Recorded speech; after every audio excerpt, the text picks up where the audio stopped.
Hi viewers, அனைவருக்கும் இனிய தீபாவளி நல்வாழ்த்துக்கள். வணக்கம். இன்றைய வானிலை செய்திகள். வங்கக்கடல் பகுதிகளில் சூறாவளி காற்று, மீனவர்களுக்கு கடும் எச்சரிக்கை.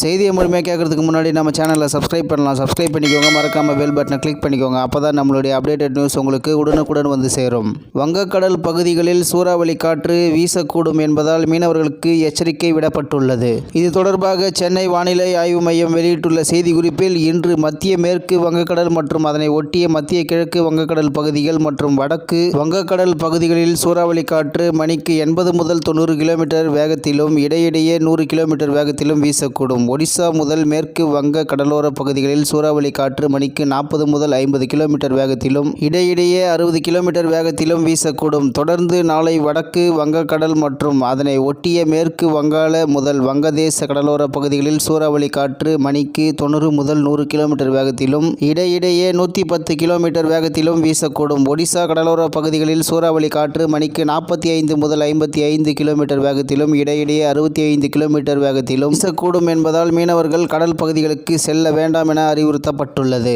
வங்கக்கடல் பகுதிகளில் சூறாவளி காற்று வீசக்கூடும் என்பதால் மீனவர்களுக்கு எச்சரிக்கை விடப்பட்டுள்ளது என்பது குறிப்பிடத்தக்கது. இத்துடன் இன்றைய வானிலை செய்திகள் நிறைவு பெறுகிறது. நன்றி, வணக்கம்.